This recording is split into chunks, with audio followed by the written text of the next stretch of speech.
Hello, everybody, and welcome to episode 191 of Crunch Time. I'm Tanner Dislin. That's Sam Godsey. We are the N326 duo. Sam, how are we feeling today, my friend? I'm not gonna lie to you, Tanner. I'm a little pissed off. YouTube TV has still not come to an agreement with Disney, so we're still missing out on ESPN and all their networks. So didn't get to watch as much football as I wanted, but other than that, doing good. Yeah, it's horrible. It is. I mean, I don't even know what can be said that hasn't been said already. There's no one who wins in this situation. Horrible, horrible stuff. Get it fixed already, damn it, because streaming was supposed to make it easier. And what it has done is it has made it exponentially harder. You got to have 19 streaming services. Oh, what's this game's on Peacock? This game's on Amazon Prime. Oh, I can't watch DirecTV anymore, or I can't watch ESPN anymore. It's so stupid. It is so stupid. Fix it, damn it. And it couldn't have come at a worse time, I don't think. Yeah. Because if I when I think of ESPN, I think of two sports: What's that? college football, college basketball. Yeah. Are either of them going on right now? Just a little bit. Yeah, that would be both of them are going on right now. As of Monday, we're recording on Tuesday. As of Monday, college basketball is back. Awesome. I'm so excited. College football has been going on. We got a lot to talk about. Where would you like to start? We had a World Series. We had a full slate of college football. We had a full slate of NFL. We got college basketball starting. We had the NFL trade deadline. Where should we start? Yeah, a lot to talk about. I mean, let's start with the season that just wrapped up, I think, is where we should I think start. that's a good spot. The World Series. Oh boy. This game, I should say the series was incredible. You split the first two games in Toronto. Blue Jays come out hot in game one. Game two was the complete game by Yamamoto. Game three was the 18 inning marathon that ended with a Freddie Freeman walk off home run. That kind of seemed like a nail in the coffin to a lot of people, myself included. And all the Blue Jays do is go out and win games 4 and 5 in LA, return back to Toronto with a 3-2 lead. Game six, Yamamoto pitches, Dodgers win a close one. And then game seven was incredible. I believe it was 12 innings, maybe Yeah. 11. Uh, Will Smith Miguel Rojas with the game tying home run in the ninth. Will Smith with the game winning home run in the 12th. Yamamoto pitches. Dodgers pitched one reliever. We talked about how bad their bullpen has been the entire postseason. They picked one reliever, and including Yamamoto, who had pitched the day before, did not get a single day's rest. I mean, give me your thoughts on this World Series, man, because obviously, as someone who's not maybe as much of a baseball fan as others, I want to hear your thoughts on this. Yeah, it was a fun series. The ending to it wasn't exactly your storybook ending or ending. I mean, Rojas tied it, and I want to say the top of ninth, that was super cool, but then you mentioned Will Smith's solo home run in the top off of Bieber. Um, but like, I'd like to see that in the bottom of the 11th. It felt like That's just like my thing, and then it ending in a double play. which the most obvious double play. Yeah, I mean, first and third, one I out. mean, Mookie Betts was grinning ear to ear when I he mean, first got it. Alejandro Kirk was pound for pound. Yeah, Didn't mean that. it's crazy. That's tough. That's tough. He was the slowest base runner in terms of sprint speed this season. He's a chunky boy. He's got some heft. You saw he was when he was on second base, he only scored on one base hit this season. It was in the playoffs actually. But yeah, it's the most obvious double play of all time. It felt like, obviously I feel like the average person was rooting for Toronto in general, so that kind of left some distaste. But it felt like we were robbed of an all-time crowd pop, an all-time moment with the crowd going crazy. We mentioned how awesome Toronto is, how loud it is. Felt like we were robbed of that with the Dodgers winning on the road, or even if Game 7 was in LA and the Dodgers won to a walk-off, some sort of crowd pop would have been nice. Felt a little, I don't want to say underwhelming because the series was phenomenal. Yeah. Back and forth, punch for punch, blow for blow. But in the end, as Joe Davis so eloquently put, in order to beat the champs, you got to knock them out. And Toronto didn't do that. Yeah. Left so many base runners on, left so many opportunities, just could not get the job done. And a guy on Toronto TV kind of went viral for saying, "This may sound like sour grapes. Frankly, I don't really give a bleep, but I don't think the better team won this series." And to be honest with you, I agree with him. I don't think the better team won the series, but the problem is that doesn't matter. Yeah. The back-to-back champs won the series. The most talented team in MLB won the series, and did so on the back of the quite possibly the best pitching staff assembled. Yeah. Yeah. I mean, there was a moment in this one where you're like when the two Dodgers almost collided. Yeah, I thought, oh, this is the one slip up that the Blue Jays needed, but that didn't happen. Um, yeah. They ended up loading the bases in the bottom of the ninth, which included a one out ground ball to second when Miguel Rojas hit the home run. Kind of stumbled and made a throw home that was beat him by what, a fraction of a yeah, second. Um, yeah, and and then the next batter hit a deep fly ball to left, twisted the left fielder around. The center fielder, who was inserted that inning, by the way, for defensive purposes, because a lot of people have mentioned the previous the previous center fielder was not going to catch that. He was yeah. not catching.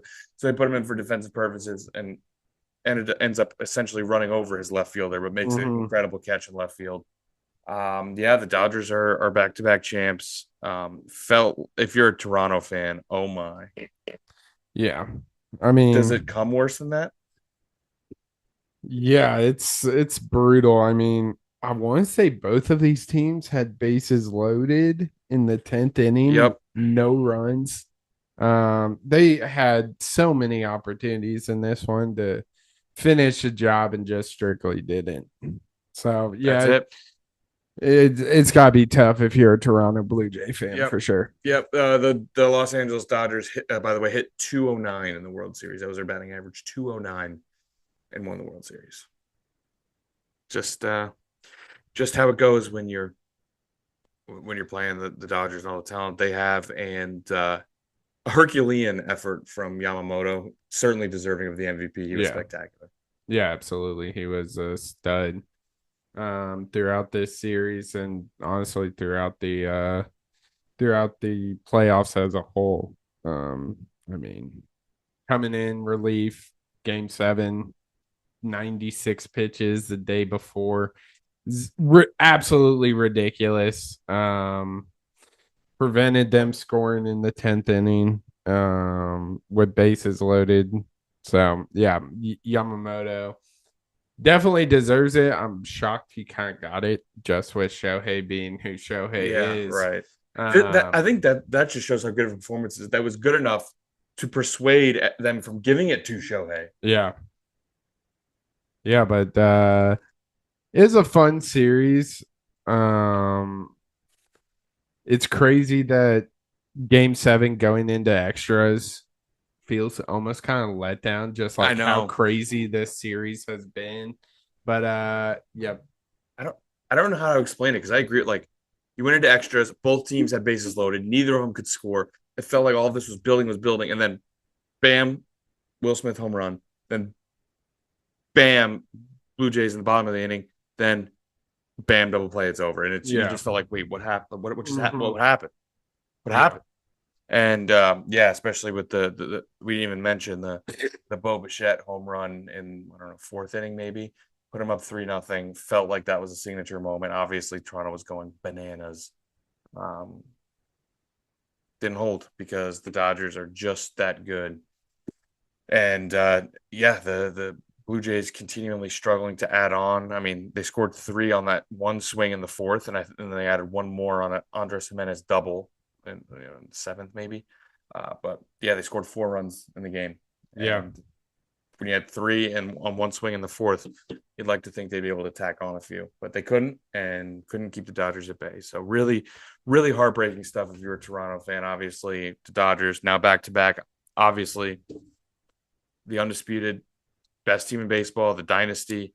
It'll be interesting to see what happens in this offseason, obviously, with a potential lockout looming, especially when the back-to-back champs are also the ones that spent a bajillion dollars with deferred money and all that stuff. Yeah. So we'll interesting to see how that happens. But that puts a wrap on the 2025 MLB season. I mean, any other thoughts on the World Series or on the baseball season? I know this was kind of your first, your one of the first seasons you've actually kind of paid attention throughout the year. Yeah. I mean, obviously for the Cubs, it was kind of disappointing the way they started out, but it's going to be a super interesting offseason for them, who they bring back, who they let go, what happens just as a league as a whole if they eventually do end up in a lockout these next couple of years. It's going to be super interesting, but yeah, that's kind of my final thoughts for I sure. hear you. Yeah, no doubt about it. That's it for the baseball season. It was a good one. Obviously, the Mets was the most disappointing season I can remember in a long time. Cubs, like you said, started out really hot. Things kind of fell apart.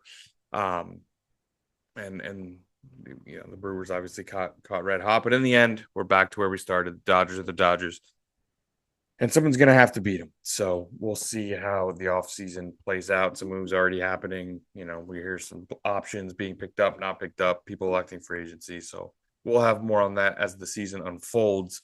But or the offseason unfolds, excuse me. But where to next, Sam? What do you think? Should we talk any of the football slates, college basketball starting? You tell me, man, where you want to go. Let's go to college football. Okay. Let's go to the college football slate next. Um, an interesting slate. My initial thoughts, I think, headlined by a couple teams that lost that, to be honest, I don't think should have lost. And those being Miami Yeah. losing again, Houston losing at home to West Virginia, Georgia Tech losing at NC State, and then one that resulted in yet another head coaching vacancy, one that we have suspected for a long time officially being open because Auburn lost at home to a lifeless Kentucky team, ending the Hugh Freeze era in Auburn. So, with all of those, which one to you, Sam, do you think is the most surprising? Yeah, this one is definitely it was kind of a crazy slate that a lot of people weren't on the lookout for, but I mean, how can it not be Miami? I know they've kind of fallen off the wheels are kind of falling off the wagon, but what happened with Carson Beck? I mean, his past couple games have been pretty bad, Tanner. I mean, this Yeah. game did not look good, had 2 interceptions. The game before that, or their last loss, had 4 picks. Is the Carson Beck we all know and love from Georgia coming back out? It seems that he's inching more and more out, and that's definitely a cause for concern because, in my opinion, your quarterback takes you as far as the team will let you. It really rests on that quarterback position, and Carson Beck struggling. Now, don't get me wrong. I think SMU is a good program. I think they were ranked earlier a couple weeks ago, actually. But with that being said, we thought Miami 3 weeks ago was a top team in the country. Obviously, not the case anymore. But that one's still the most shocking. Georgia Tech, they've kind of had some slip ups, like some very close calls these past couple weeks. So not super surprised with that. Auburn, I mean, it felt like Hugh Freeze was getting just needed a little nudge out the door. They needed to give Auburn a definitive reason Yeah. to, and So this was clearly that because losing to Kentucky at home simply put is inexcusable. yeah, absolutely. Um, question for you because I mean, how many weeks ago on this pod, maybe two, were we talking about who's playing Miami in the ACC championship game? Yeah. That's what we said on here. Out of the 14 teams, where do you think Miami is ranked within the ACC? Uh, Middle of the pack now, maybe. Dead on, seventh. They're Yeah. seventh. Virginia, Georgia Tech, Pitt, Louisville, SMU, Duke. Now all are ahead of Miami with Yeah. those Miami two conference losses. Everyone I mentioned, one, or in the case of Virginia, zero. One of the weirder things because Virginia lost to NC State, but it didn't count as a conference loss. How the hell does that work? Not a clue. Not a clue. They're 5-0 in conference. um, I don't know if it was like they'd hit a conference game, but they still. I mean, because neither of them are like new to the ACC either. Like they could have done a home and home 5 years ago, and then they joined the ACC, so they honor it as not an ACC game. But if you look at the standings, they're 5-0 in conference, and they've lost to NC State. Huh. So So, doing a little research, because the game was scheduled as a non-conference matchup outside of the official eight, so it was just early in the season. So the ACC, like the Atlantic Coast Conference, made their schedules, and then Virginia went up to NC State and was like, "We should play," and NC State was like, "All right, cool." I guess. That's how that reads to me. That's great. Like, what? One of the weirder situations, but the bottom line is Virginia is undefeated in conference. All those teams are ahead of them. Miami on the outside looking, Yeah. and it happened like this. Yeah. It really did. I'm still kind of shocked because their defense was really good. You kind of expected Carson Beck to screw up one game, maybe two, but it's becoming a more and more trend. Yeah, I mean, like you said, you expect there were that whenever anybody plays football, they're going to have off games, especially Carson Beck, who had been so up and down at Georgia, highs of the highs, lows of the lows. You thought that was a real possibility, but the defense was so good to start the year. Yeah. You'd think, okay, even if he's playing bad, Malachi Tony, who's been awesome throughout the whole year, get him in space, run the ball, play defense. They'll be able to come out victorious in those games. This just hasn't been the case. Yeah. That's It crazy. just hasn't been the case. To be honest with you, Sam, for me, I think the biggest surprise here, it's not a team that's ranked all that highly, but this is a game I did not see coming whatsoever. Houston has been playing really good football. Only loss before this week was against Texas Tech, obviously a top 15 team in the country. When healthy, probably top 10 Yeah. in the country. They had won three straight. Obviously, they smoked Oklahoma State, who hasn't. A tough win against Arizona, who's a pretty good team. Beat Arizona State. That was your super dog on the road. Like, this team's playing really good football. Connor Wegman looked great. The A&M transfer, he's got talent. Yeah. West Virginia has been awful Yeah. this season. Coming off of last week, losing to TCU, the week before, getting blitzed by UCF. Like, they had lost 1, 2, 3, 4, 5 straight after their big win in the backyard brawl. West Virginia was as dead as a team ever has been going to Houston, a team that had been playing great football, and they just took it to them. Yeah. 45 points. Yeah, I was checking scores. Didn't watch this game, but yeah, that was definitely concerning. Houston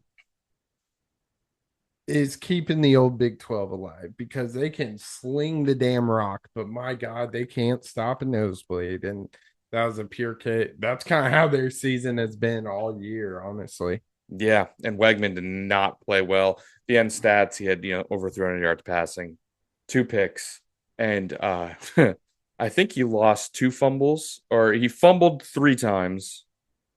Didn't lose any of them, but he fumbled three times. Two of those were just straight up dropping the ball, like putting his arm back to throw, and when he got him Yeah. back, the ball slips out of his hands. Happened twice So in the game, and didn't lose either of them. But obviously, that's like an 8 to 10 yard loss that just completely derails your day. yeah. So Wagman looked terrible. Houston, with a shocking loss, very much surprised me. But other than that, Sam, a couple close games. Michigan did not look good at home against Purdue. Yeah. Even in that first half, I was watching the game, Sam. Purdue was moving the ball like crazy, had a red zone turnover, and I believe a missed field goal in there. Like, is Michigan good? That I don't Is Bryce know. Underwood good? Again, I don't Because like I don't I don't so. think so either. Like he's super athletic. You can see that he's a Yeah. weapon with his legs. Throwing the ball this year, like he's been underwhelming. He reminds me a lot of Denard Robbins. Okay, sure. Not as good, obviously, but Can be as good, but not as good right now. But yeah. like if my memory serves me correctly, they just ran a bunch of Mm-hmm. read options Mm-hmm. with Denard Robinson. There's a reason he got moved to a wide receiver in the NFL. But yeah, um, Michigan is super interesting. Obviously, like you said, played Purdue close this one, but they're still trending towards the top of the Big Ten. I mean, that right now Yeah. they're third, behind Indiana, Ohio State. Don't think they're gonna move a whole lot, but I mean, does Michigan win out? I mean, obviously they have that big game coming up at the end of the year with Ohio State. Don't but like they have Northwestern. No, we they have the weekend off, but they have Northwestern. That's gonna be a win. At Maryland, that's gonna be a win. If they can And then the game. somehow pull it out in the big house, they could sneak in this college football playoffs.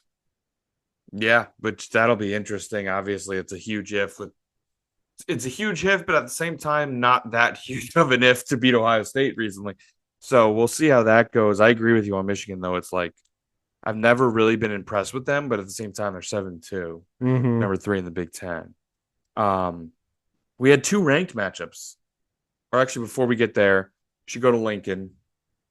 Another just game where Nebraska plays really tough, loses to a ranked opponent. Seems to be the story of Nebraska for a long time now. But the big news, Sam, Dylan Rayola out for the year. Yeah, yeah. I mean, does it really matter? And like, I don't think he was ever that good. Um, Obviously the memes of him being a mini Mahomes. You think mimicking one of the best quarterbacks to ever play, you'd be a little better. But this is just another case of Nebraska football at its finest. I mean, the fact they extended Matt Rule is absurd. He's like he's not good in the Big Ten, or ranked opponents for that matter. But yeah, Dylan Rayola going down sucks if you're a Nebraska fan, but in the grand scheme of things, is it really that big of a loss? Yeah, no, I hear what you're saying. It's yeah, it seemed like with this loss, kind of Nebraska's season went, but they are bowl eligible though, so there's that. They have 6-3. Um, Obviously you don't want to see the kid go down, but yeah, no, I agree with you. It's like if you're a Nebraska fan, it sucks, but doesn't really have much implication beyond that Yeah. for the rest of the year. They're already bowl eligible, so they'll make some bowl. But yeah, definitely worth highlighting. And then the two games between ranked opponents this week. One in the Big 12, Cincinnati, Utah. Did you happen to see the score of this game? Yeah, but Utah went bell to S. Yeah, that's pretty much what I was gonna. The ranked opponents played each other, and the final score was 45-14. That's all you need Yeah. to know. Over there, Utah has to be just like the most confusing team. I think like 45-14 to Cincinnati, 53-7 to Colorado. Big loss against BYU and a big loss against Texas Tech at home. So like seemingly they're Yeah. pretty good. But then the other one, I think probably the best game of the week, Oklahoma, Tennessee, two teams I can, for the life of me, I can't figure them out. I don't know what to think with these teams. The bottom line, I guess, is that neither of them are that good, but Oklahoma goes into Neyland in the blackout, the black jerseys, which are sweet, by the way. I love those jerseys. But Oklahoma marches in to Tennessee, gets the win in Knoxville.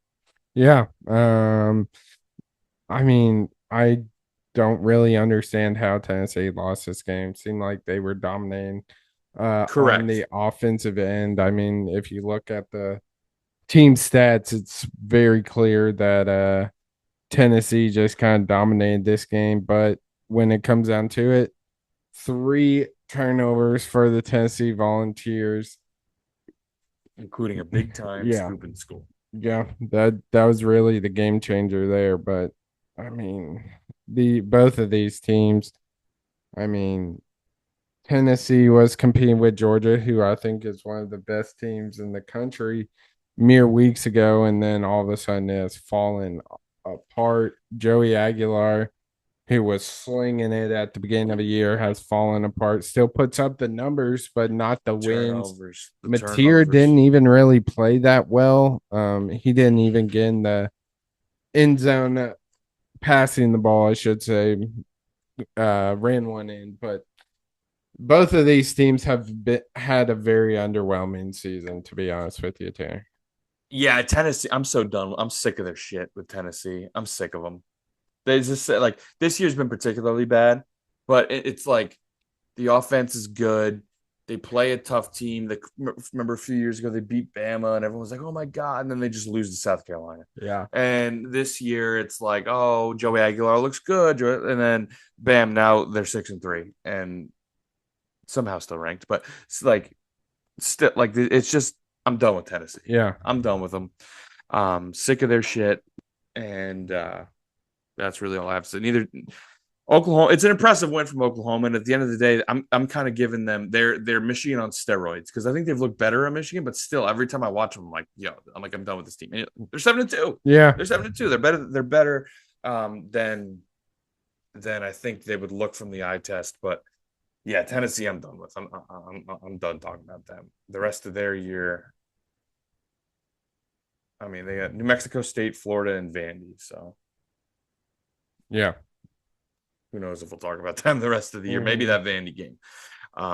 But another, actually, there was another top 10, top 25 game that I forgot to mention. There were three actually.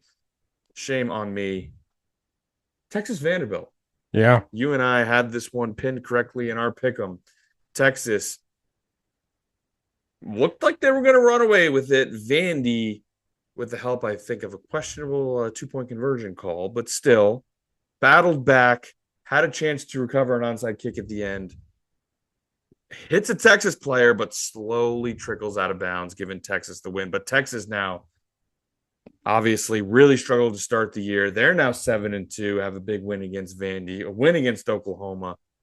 What the hell's going on in this SEC, Sam? Yeah. This SEC is insane right now. I mean, a team that a lot of people thought was going to be middle to bottom is now fifth in the conference, behind Georgia, Ole Miss, Bama, and A&M. Arch Manning looked phenomenal in this one. I'm not an Arch Manning guy, but I tip my cap when you It was play his best well. game. It was his It best was game. by far his best game. It was battle of the quarterbacks, really. Diego Pavia looked awesome this game. Unfortunately, defense just wasn't there that night. But yeah, Texas now on a 4-game win streak. So we'll see how it ends up. I think They kind of have a brutal schedule down the stretch going to got by this week, going to Athens to take on the Bulldogs, then an easy, almost another bye week against Arkansas, and then taking on A&M to wrap up the season. So it, wow, That's tough. That's a tough final. That's two of the. I mean, tough. two of those three are quite tough. It's gonna be interesting to see what they come in. I mean, one more loss and they're done. I with the quality of team, the at large thing is gonna be fascinating as we continue through.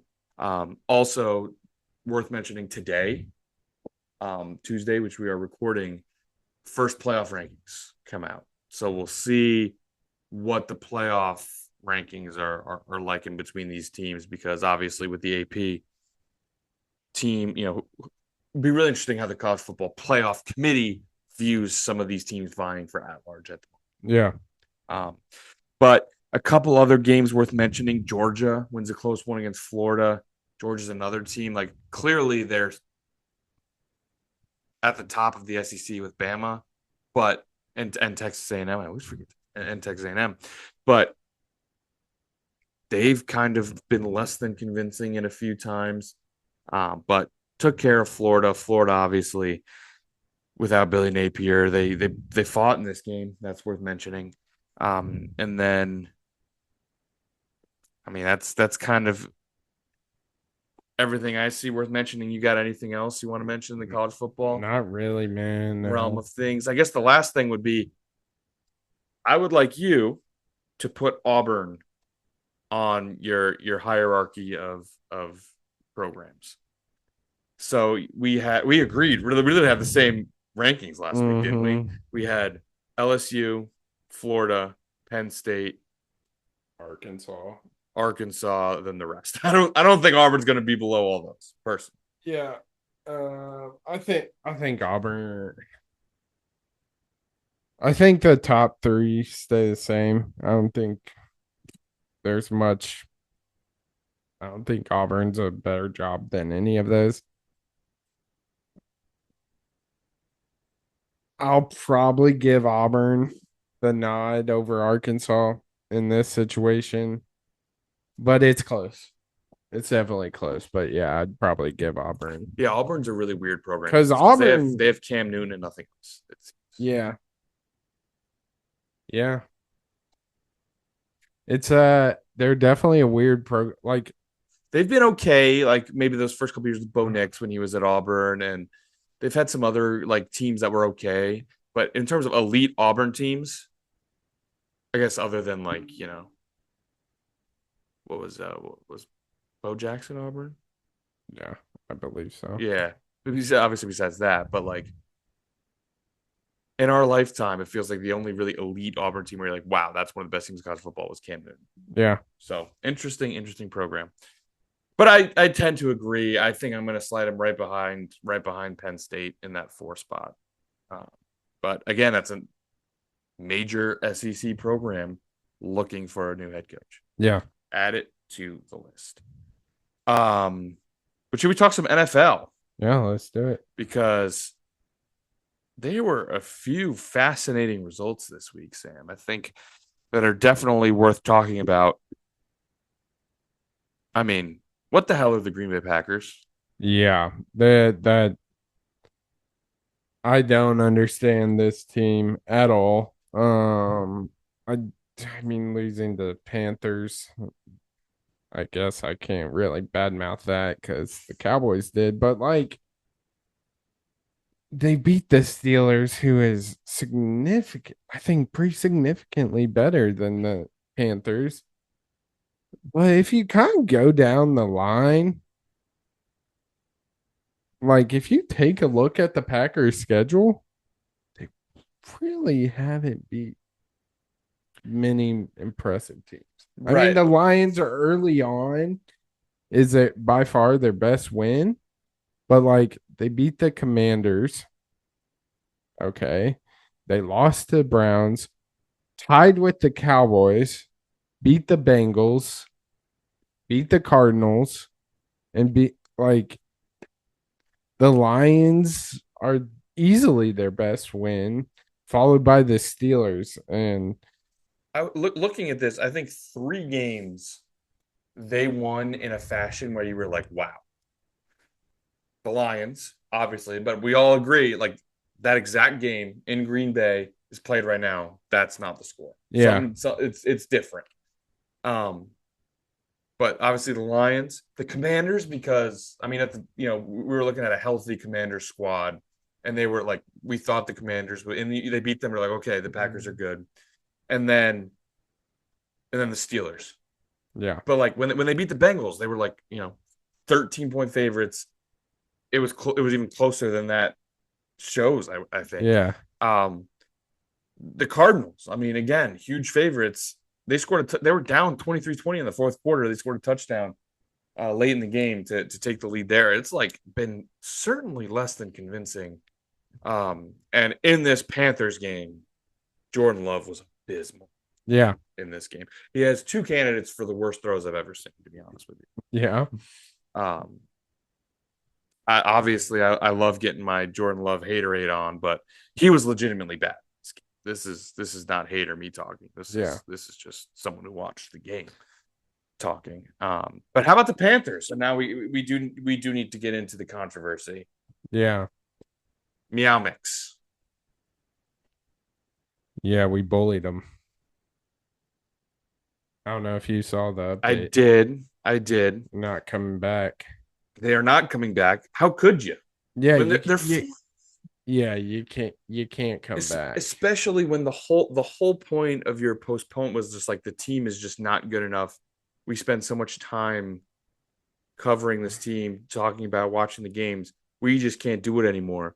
And the minute you stop, they're good. You can't do it. You Yeah, can't. yeah, You can't. yeah. That's tough. And if your postponement was unrelated to the play of the team, and it was just like, oh, my We're taking a break yeah, we're or taking a something. break. I Yeah, had a kid, and then you're coming back. It's like, okay, you're fine. You can come. yeah, But when it's directly related to the uh, quality of the team, and the minute you leave, they play well. You can't yeah. retire the pod. That's crazy. They tried to come back too. And it's even crazier that they were like, we heard you, or we Yeah, won't come back. yeah, But yeah, a shocking loss from Green Bay at home too. Really confusing team. I mean, they still obviously have a great record, but really interesting.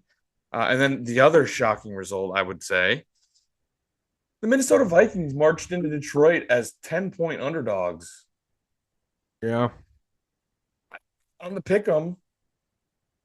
I said they're going to get destroyed. And I think all of us did. That was not the case. JJ McCarthy looked pretty good, Sam, and the Vikings win in yeah, Detroit. yeah. I was shocked. I'm not gonna lie. Um, yeah. I mean, weird game. Um, yeah. I don't really have just weird vibes. Yeah, the Vikings defense really was the best unit on the field. They were awesome. They forced turnovers. They had the Lions offense out of sync in ways that really only happened against the Packers in that week one when they were trying to figure things out. Um, JJ McCarthy, look, obviously people are gonna overreact like crazy, being like, "Oh my God, JJ McCarthy's the best," and then that will cause people to look at the stat line and be like, "Dude, he had 143 yards passing. Like it wasn't that good of a performance." The things you wanted to see were there. He had a good handle of the offense. He was making throws on time. He was making throws mostly on target. Um, a couple questionable calls on incomplete passes and an interception that looked to me to be simultaneous possession that would go to the receiver. But all in all, he did not look like himself, the version of himself from 3 quarters of that Bears game and then the Falcons game. He looked like the version of himself from the fourth quarter of that Bears game, which is exactly what you needed to see. And it definitely restored some faith in JJ McCarthy this game. Yeah. I mean, we you don't have to be a gunslinger with this team. I mean, you have so much damn talent surrounding you. I mean, we all know their names. Just take care. JJ had that one pick, but relatively took care of the ball, did what he needed to do. He's not going to be a quarterback that throws for 250, 300, and I don't think he needs to be. Right. Yeah. Right. So, I mean, it was, and even special teams got involved with the block field goal, obviously, is it's the difference in the game right here in the 3-point game. But I was so pleased with the way the team played. And this was a best case scenario type of win. I did not see this coming, a full team win. And it's a type that'll get you drawn back into the season for sure. And it doesn't get any easier next week, however, when the Vikings have to play the Ravens with obviously with a healthy Lamar. Yeah. So we'll see. But really, really nice win for the Vikes. We had a candidate for like game of the year with Bears Bengals. Did you see the end of this, or were you traveling? This is I was keeping up with it on my phone. Insane. Bananas. So to set the scene, the Lions had a 14-point lead with like 2 minutes left. Bengals. Sorry, what did I say? Lions. Oh yeah, the other big cat. The Bengals. They had a 14-point lead in this game with not much time remaining. The Bengals. Damn, the Bears had a huge lead. I can't get this right. The Bears had a huge lead with not much time remaining. I think it may have been 3 minutes left. The Bengals score a touchdown, get the onside kick. The onside kick hit a Bears player's foot. Bengals get the ball back. They score again. However, and they did the analytics play where they went for 2, so they were up 1. However, too much time left on the clock for Caleb Williams and Colston Loveland. He hits Loveland on a 50-yard touchdown. Bears take back the lead, never give it back. Crazy game. Yeah. Crazy game. Back-to-back years now where the Bears and the Commanders play, the team that loses goes on an absolute free-for-all. Yeah. And the other team starts skyrocketing because that was the catalyst for the Commanders so far this year. Kind of a catalyst for the Bears. They're now 5-3 and playing pretty good football. The defense is a big issue. Yeah. The offense looks pretty good. Yeah, both of these teams' defenses are dog shit. I mean, did you hear the comments after the game? No, I didn't. Chase Brown, Jamar Chase, T. Higgins in the post-game interviews were basically saying there's a clip of Chase Brown walking away, not to the reporters, but you can hear him saying, just get one effing stop, man. One effing stop. And boy, ain't he correct. Yeah, for real. Jamar Chase said something along similar lines, which is like, it's crazy. Like, basically, they all hate their defense, and you can't blame them. 576 yards to Caleb Williams. So bad, man. They are so bad. Caleb Williams and Kyle Monangai. Mm-hmm. I mean, these aren't like Josh Allen and Saquon. Like, yep. Ready? 16, 27, 48, 28, 37, 27, 31, 39, 47. It's good defense. Horrible. Yeah. That's horrible. So bad. They have a 47, a 39, a 37, and a 48 so far this season. That's tough. It's really tough. It's really tough. It's a really bad unit. Zach Taylor? Yeah. Goodbye. He's getting the boot for sure. Goodbye. You can only blame injuries so much. I mean, not having Joe Burrow, but like Joe Flacco's playing damn well. 470, 4 touchdowns. Had 2 picks, but when your running back has 37 yards, your lean rusher has 37 yards, you tend to rely. I mean, he threw 47 times in this game. Yeah. Like, that's not a recipe for success at all. Right. And but like, even with that, they still scored 42. It's just your defense, one stop, man. Literally at any point, one stop. Yeah. Couldn't do it. Yeah. Couldn't do it. Horrible unit. And Zach Taylor, yeah, you are going to get fired. Sorry, bud. Hate to break it to you. The Steelers, the Mike Tomlin game prophecy comes true. The defense looks like the defense we thought. Yeah. That to me was their offense played good, fine to good. 27 points is nothing to slap chat, enough to get the win, but the defense was clamped all over Daniel Yeah, I Jones this mean, week. they had 6 turnovers this game. I mean, it's impossible to lose when you force six Seemingly, turnovers. yeah. I mean, three fumbles, 3 picks. Daniel Jones did not look comfortable all game, and props to the Steelers defense. They look phenomenal in this one. Yeah. No, everything you said is true. I mean, looking through the rest of those early games, I feel like we've kind of covered the main ones. The Broncos are some now 7-2, and they've not looked great in any of them, but they're 7-2. Yeah, I saw this comparison on Part of My Take. Bo Nix is Tim Tebow, is good Tim Tebow, because Bo Nix quite that's possibly crazy. is the best fourth quarter quarterback so far this season. They have so many comebacks in that fourth quarter, just like when it was Tebow time. And That's crazy. I don't know about that. but look, the Broncos have been unbelievable in the fourth quarter this Yeah, year, and they're 7-2. And at no point have you been like, "Wow, this Broncos team." But yeah, as I've said multiple times, they are now 7-2. But the game of the week, Bills Chiefs. Josh Allen continues to own Patrick Mahomes in the regular season. yeah, 5 straight for the Bills in the regular season. yeah. 28-21 win for the Bills. I should mention the score. In the grand scheme of things, does it really matter? I mean, the Chiefs will win in the playoffs. Yeah. Yeah, correct. They will win the playoffs. So no, it doesn't. I mean, it's a good win. I mean, Kansas City seemed to be heading in the right direction, and the Bills have kind of been up and down all year.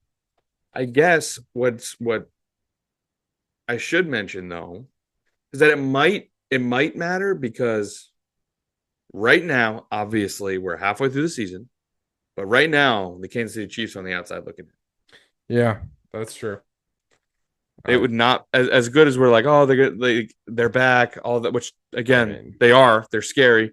It was a rough start, but they are out of the playoffs, which is kind of crazy. But seems like I mean, they continue their pace. playing Broncos in 2 weeks, right? Yeah, Yeah, Broncos and Broncos 2 weeks, Colts. So they Colts, buy Broncos Colts, which is not an Cowboys. easy They'll three. put up 58. Texans are trash. Chargers, who knows with them? Titans are god awful. Then they play the Broncos again, and then at Raiders, they're gonna sneak into the They'll be playoffs in the and playoffs. Yeah, end up going to the Super Bowl. I don't think there's a person on earth out here who looks at this being out of the playoffs and being like, "Oh, they're gonna miss the playoffs." You see, Yeah. they're out of the playoffs. Like, Yeah. but a couple, the prime time games: Seahawks, Commanders, Seahawks. Yeah. Jackson Smith and Jigba and Sam Darnold are an incredible duo. Yeah. They dominated. Um, I mean, Darnold looked immaculate in this game. 4 touchdowns, had that one interception, but was 21 for 24 on the game. Yeah, this team looks legit, for sure. The Seahawks team could make some noise down the stretch. They're leading the NFC West, and honestly between them and the Rams. Wow, I didn't realize the 49ers were 6-3. Yeah, But I Mac mean, Jones led Niners, baby. the Seahawks look really good. Seahawks look really good. Seahawks look really good. Um, Jane Daniels injury. Did you happen to see it? I did. Yeah. Yeah, that's brutal. Pretty gross. Dislocated And elbow. there's just no need for him to be. Yeah, there wasn't. There wasn't. They were down by 30. Stupid. They were down by 30.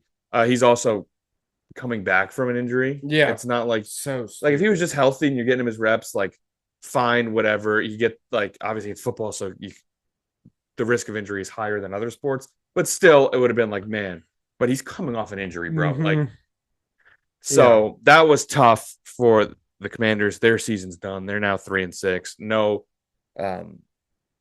Jane Daniels for the rest of the year. get ready to learn Tankathon Yeah. for the Commanders, and maybe getting back a healthy Jaden next year with another pick will result in better results next year. But kind of a lost season for the Commanders, which sucks. Yeah. But the Monday night game, Sam, obviously a lot of people couldn't watch because it's on ESPN. Cardinals beat the Cowboys. Yikes. Yeah. I mean, we can make every damn quarterback look good. Jacoby Brissett, I don't want to bash him, but yeah, I mean, struggles on defense appear again, shocking absolutely nobody. We did pick up some guys today, I want to say. Yep.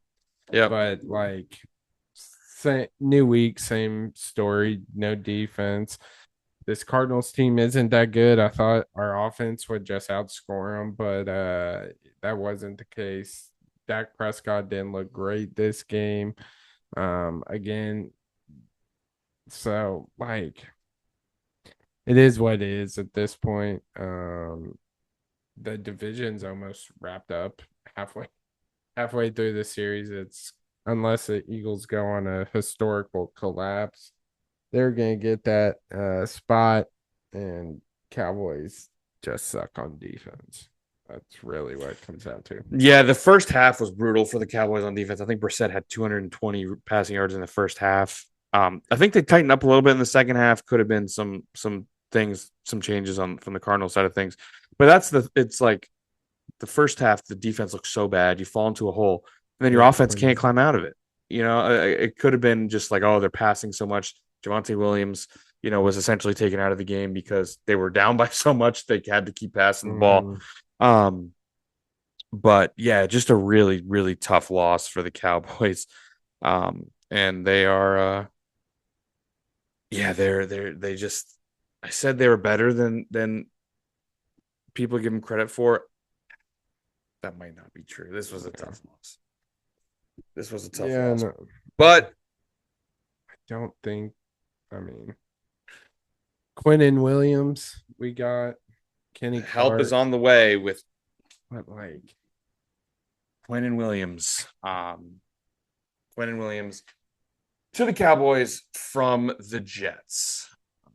The Jets held a big time fire sale today. Yeah.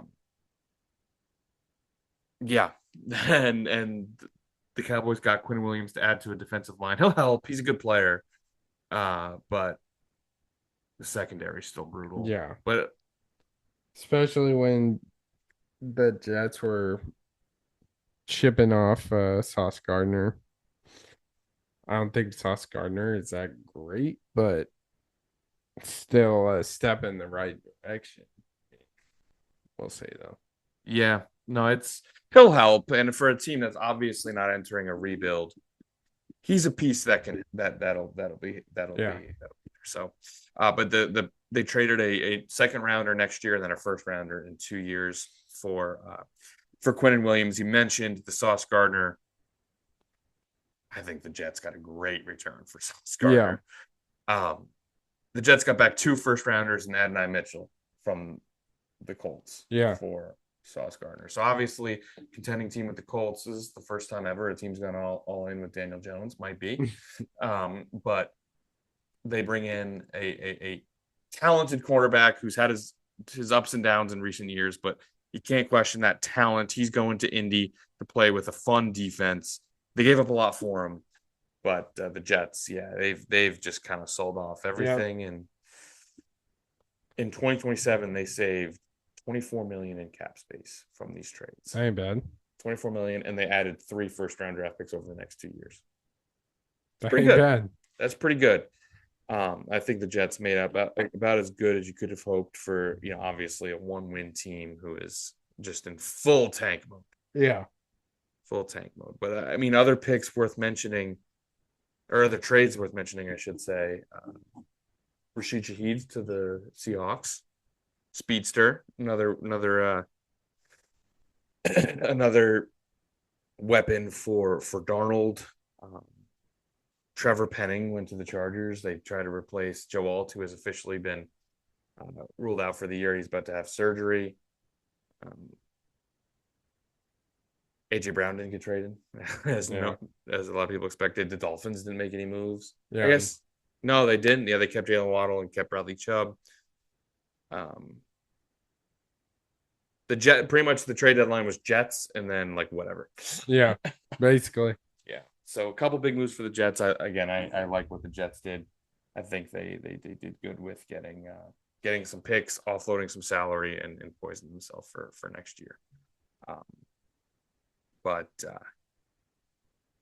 yeah, I mean, pretty jam packed episode, man. You got anything else you think we should talk about here? Yeah, just college basketball tipped off Yeah, of Monday. course, college basketball. How on earth could I forget? These freshmen are going to be a problem this Yeah, season.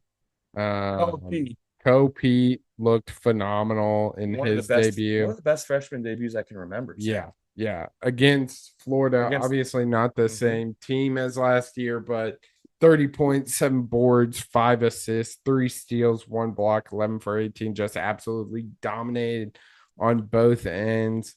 AJ Dibasante, however you say his name, got a win over Villanova, 21 points, 6 rebounds, 3 assists. Arkansas, freshman duo of Darius Acuff and Malik Thomas, they combined for 43 points, 10 assists.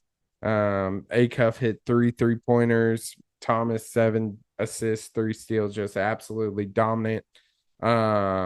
One of the Boozer twins, I can't remember which one it was. He had like a 23 and 24 game, some throwback K-Love numbers. And there, I think and it's Cam Boozer, isn't it? yeah, I think Cam Boozer is the guy, is the better of the two, but both were like 5 stars. So Hmm. it's like they're so stupid.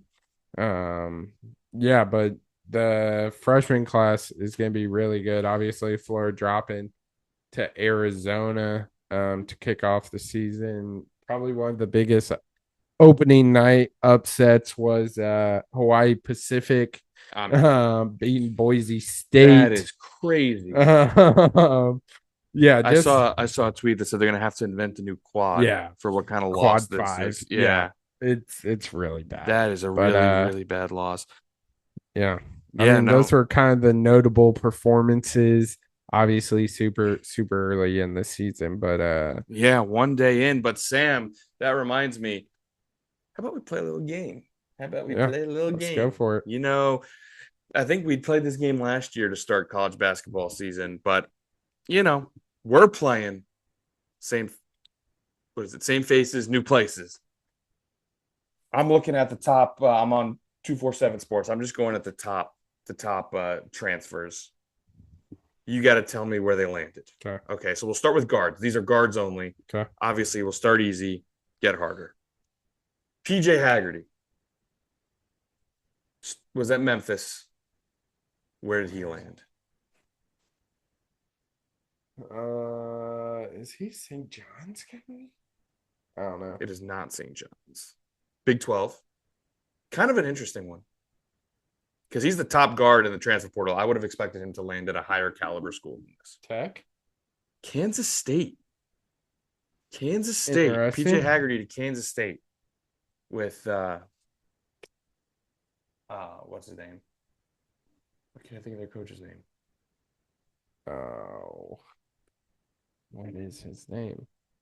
Is it Jerome Tang? It is Yeah, Jerome Tang. Jerome Tang. Yeah. So PJ Haggerty to Memphis. Number 2 guard in the portal, Bennett Sturts, Iowa. Iowa. Donovan Dent. He is. Last year, New Mexico. Ended up transferring. He stayed on the West Coast. UCLA. UCLA. Yeah, that's right. UCLA. Number 4 guard, Boogie Fland. Florida. Ian Jackson. St. John's. St. John's. Rob Wright. He was at Baylor last year. Saw him in action last night. That's your hint.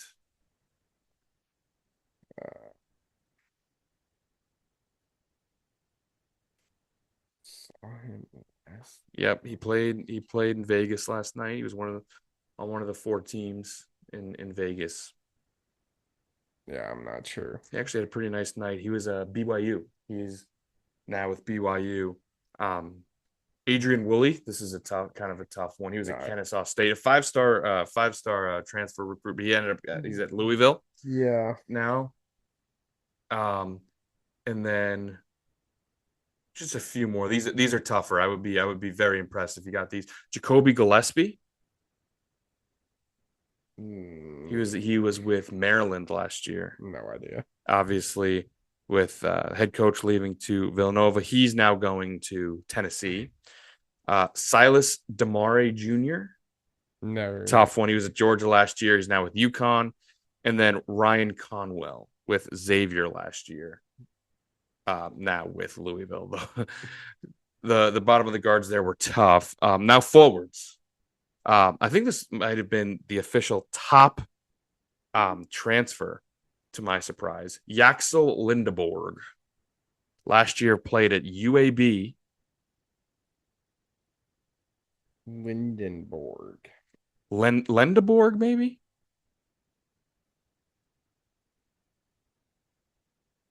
Houston. Michigan. He went to Michigan. Decent guess, though. I mean, but Darian Williams played at Texas Tech last year. No idea. NC State this year. Bryce Hopkins, notable from Providence, stayed in the Big East. Nova. St. John's. Tough. Keyshawn Hall, UCF last year. It's an incredibly tough one. He's going to Auburn, and then I think you'll get these last two. Tucker DeVries. Oh my God, where is that? Indiana, and then Chad Baker Mazzara to USC. round it out. USC. Insane. He's still in college. Insane. Insane. Yeah, very much insane. Those were kind of the top ones. Obviously, we can keep going down here to a blue in the face. Owen Freeman actually is one of the top centers on this list. He went to Creighton. Alongside Josh Dix. A couple former Hawkeyes, now Creighton Blue Jays. That's our same places. Shoot, same faces, new places. Segment here. Some tougher ones, but pretty good job. And that's to get you guys ready for the college basketball season. Yeah. Anything else you want to add before we close out this episode? I don't think Our so. Hawks in action tonight against Robert Morris, tournament team from a year ago. Real interesting to see how the Ben McCollum era gets started. Yeah. We'll see. Well, we will see. But that's going to wrap it up for episode 191 of Crunch Time. Jam-packed episode, World Series talk, put a ball on the MLB, college football, NFL, a little bit of deadline talk, and then, of course, the start of college basketball. But you can find, or make sure to follow the podcast on Twitter, on X, TikTok, and Instagram at CrunchTime_pod. Make sure to like, comment, and subscribe to the YouTube Crunch Time with the N3260. But the clock has run out on this episode, and we'll see you in the next one on Crunch Time. Yarp.